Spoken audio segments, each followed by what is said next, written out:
அவர்கள் முன்வைத்திருக்கின்றார்கள். சில கருத்துக்களை அவர்கள் முன்வைக்கின்ற பொழுது கடந்த காலங்களில் அவர்கள் ஆட்சியில் நடந்ததை மறந்துவிட்டு ஏதோ இப்பொழுது நடப்பதை போல ஒரு தோற்றத்தை உருவாக்குவதற்காக பத்திரிகைகளை சென்று வெளியிலே சென்று பேட்டி கொடுத்தா அது முழுவா லைவ்ல போகும், மக்கள்லாம் பார்ப்பாங்க, இங்கே பேசினா முழுசாக கொண்டு சேர்க்க முடியாது என்ற முயற்சியை அவர்கள் முன்னெடுத்திருக்கின்றால் நிச்சயமாக இந்த முயற்சி அவர்களுக்கு தோல்வியை தரும். அவர்கள் எடுத்திருக்கிற ஒரு முயற்சி என்பது ஒருபோதும் மக்கள் அவருடைய முயற்சிகளை ஏற்றுக்கொள்ள மாட்டார்கள். தமிழ்நாடு முதலமைச்சர் மாண்புமிகு தளபதி அவருடைய இலக்கு தமிழ்நாட்டில் ஒட்டுமொத்தமாக எந்த விதமான போதைப் பொருள் நடமாட்டமும் இல்லாத ஒரு தமிழகத்தை உருவாக்க வேண்டும் என்பதுதான் மாண்புமிகு முதலமைச்சருடைய இலக்கு. அதே போல மது இல்லாத ஒரு மாநிலமாக தமிழ்நாட்டை உருவாக்க வேண்டும் என்பதுதான் மாண்புமிகு முதலமைச்சருடைய இலக்கு. இங்கு பேசிய நத்தம் விஸ்வநாதன் 2011ஆம் ஆண்டு இதே மானிய கோரிக்கையிலே உரையாற்றியிருக்கின்றார். நான் 2 தினங்களுக்கு முன்பாக அந்த உரையை எடுத்து முழுவதுமாக வாசித்து பார்த்தேன். அவர் அதில் சொன்ன பதிலுரையிலே சொல்லுகின்ற பொழுது அவர் சொன்ன பதில், ஒட்டுமொத்தமாக இந்தியா முழுவதும் மது இருக்கின்ற பொழுது, நம்முடைய அருகாமை மாநிலங்களில் மது இருக்கின்ற பொழுது தமிழ்நாட்டில் மட்டும் மது விலக்கை கொண்டு வர முடியாது. ஒன்றிய அரசு நினைத்தால் அதனால் ஏற்படுகின்ற இழப்புகளை நிதியாக கொடுத்துவிட்டு இந்தியா முழுவதும் கொண்டு வருகின்ற பொழுது தமிழ்நாட்டிலும் அதை பின்பற்றப்படும் என்ற ஒரு பதிலுரையாக இருந்தால் அதன் முழுமையாக நான் படித்து பார்த்தேன்.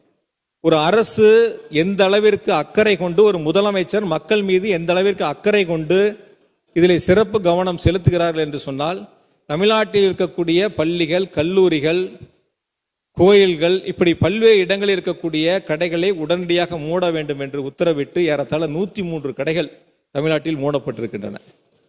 கூடுதலாக 500 கடைகள் முதலமைச்சருடைய உத்தரவின் அடிப்படையில் கூடுதலாக மூடப்பட்டிருக்கின்றன. இப்படி பல்வேறு நிலைகளில் நடவடிக்கை எடுத்து தமிழ்நாட்டில் மது இல்லாத ஒரு மாநிலமாக, தமிழ்நாட்டில் போதைப் பொருள் இல்லாத மாநிலமாக உருவாக்குவதற்கான முயற்சிகளை முதலமைச்சர்கள் எடுத்து தொடர்ந்து அதை கண்காணித்து வருகின்றார்கள். எனவே வெளியிலே பேசுகின்றவர்கள் ஏதோ தமிழ்நாட்டில் மட்டும் மது விற்பனை இருப்பதை போல, தமிழ்நாட்டில் இந்த மது விற்பனை மூலமாகத்தான் அரசு நடைபெறுவதைப் போல சில அரசியல் இயக்கங்கள் தேர்தலை மனதிலே வைத்து மக்களிடத்திலே ஒரு அவப்பெயரை உருவாக்குவதற்கு முயற்சி எடுக்கின்றார்கள். அதிலும் குறிப்பாக 4 ஆண்டு கால திராவிட மாடல் ஆட்சியில் முதலமைச்சருடைய வளர்ச்சி திட்டங்களை பொறுத்து கொள்ள முடியாமல், மக்கள் முதலமைச்சர்கள் மீது வைத்திருக்கிற நம்பிக்கையை பொறுத்து கொள்ள முடியாமல், இன்னும் 1 வருட காலம்தான் தேர்தலுக்கு இருக்கிறது, எப்படியாவது மக்களிடத்தில் ஒரு அவப்பெயரை அரசுக்கு உருவாக்கிட வேண்டும் என்ற முனைப்போடு சில முயற்சிகளை முன்னெடுக்கின்றார்கள். அந்த முயற்சி ஒருபோதும் அவரிடத்தில் எடுபடாது. மக்களும் அவருடைய முயற்சிகளை ஒருபோதும் ஏற்றுக்கொள்ள மாட்டார்கள்.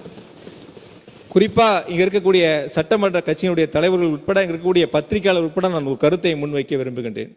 சில நேரங்களில் பத்திரிகைகளும் தொலைக்காட்சிகளும் சமூக வலைத்தளத்திலும் கூட டாஸ்மாக் நிறுவனத்தில் சில்லறை விற்பனை கடைகளில் கூடுதலாக 10 ரூபாய் விற்பனை செய்யப்படுவது என்பது ஏதோ இந்த 4 ஆண்டுகளில் நடைபெறுவதைப் போல ஒரு தோற்றத்தை உருவாக்கி அதன் மூலமாக அரசுக்கு ஒரு அவப்பெயரை உருவாக்குவதற்கான முழு முயற்சிகளை சமூக வலைத்தளங்கள், பத்திரிகைகள், சில தொலைக்காட்சிகள் இதை முன்னெடுத்துக் கொண்டிருக்கின்றார்கள். நான் ஒரு சிறிய உதாரணத்தை மட்டும் நேரத்தின் அருமுகிறது இந்த நேரத்தில் முன்வைக்க விரும்புகின்றேன்.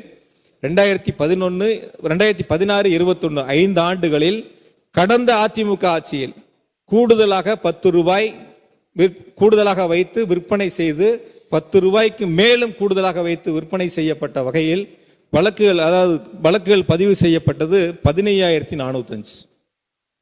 2016-21 5 வருஷத்துல. அப்ப நடந்ததெல்லாம் பத்திரிகைகள், தொலைக்காட்சிகள், சமூக வலைத்தளங்கள் பேசப்படுவதில்லை.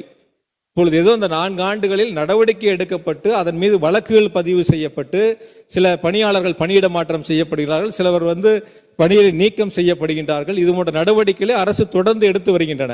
கடந்த 2016-21 15,405 அது கண்டுபிடிக்கப்பட்டு அவர்களிடமிருந்து 14,83,86,690 ரூபாய் அபராதமாக வசூலிக்கப்பட்டிருக்கின்றன. இது கடந்த கால ஆட்சியில். இப்பொழுது இந்த 4 ஆண்டுகளில் எடுக்கப்பட்ட சீரிய நடவடிக்கையின் காரணமாக ஏறத்தாழ 6,79,86,047 ரூபாய் இந்த கூடுதலாக விற்பனை செய்த பணியாளர்களிடமிருந்து அபராத தொகையாக வசூலிக்கப்பட்டு அவர்கள் மீது நடவடிக்கை எடுக்கப்பட்டு சில பேர் பணியிட மாற்றம், சில பேர் பணியிட நீக்கம் உள்ளிட்ட நடவடிக்கைகள் எடுக்கப்பட்டிருக்கின்றன. எனவே பத்திரிகையாளர்கள், தொலைக்காட்சியை சார்ந்திருக்கிறவர்கள், சமூக ஊடகத்தை சார்ந்திருக்கிறவர்கள் இது போன்ற ஒரு தவறான அவதூறான செய்திகளை அரசின் மீது புழுதிவாரி தூட்டுவதைப் போல முன்னெடுப்பதற்கு முயற்சி ஒருபோதும் எடுபடாது. குறிப்பாக தமிழ்நாடு வாணிப கழகத்தை பொறுத்தவரை திறந்த மனதுடன் வெளிப்படைத்தன்மையுடன் எந்த பணிகளாக இருந்தாலும் சரி, பார் டெண்டராக இருந்தாலும் சரி, டிரான்ஸ்போர்ட் டெண்டராக இருந்தாலும் சரி, எந்த பணிகளாக இருந்தாலும் சரி, வெளிப்படைத்தன்மையோடு திறந்த மனதோடு ஆன்லைன் டெண்டர். இப்போ யார் வேணாலும் அதில் கலந்துக்கலாம், யார் வேணாலும் டெண்டர் போடலாம். திறந்த மனதோடு அந்த நிர்வாகம் செயல்பட்டு கொண்டிருக்கின்றன.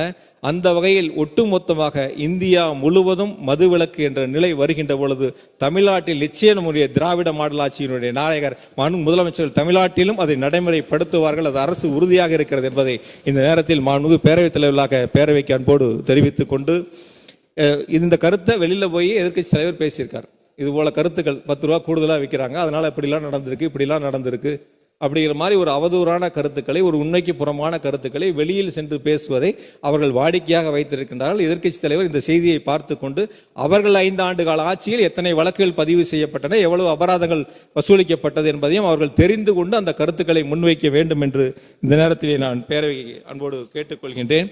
தமிழ்நாடு மின்சார வாரியமாக இருந்தாலும் சரி, மின்சார வாரியத்தினுடைய உற்பத்தி ஒரு பக்கம் அதிகரிக்க வேண்டும், உற்பத்திக்கான விநியோகத்திற்கான கட்டமைப்பை ஒரு பக்கம் விரிவாக்கம் செய்ய வேண்டும், நம்முடைய சொந்த உற்பத்தி அதிகரிக்கப்பட வேண்டும், வெளியிலே கொள்முதல் செய்வது குறைக்கப்பட வேண்டும்.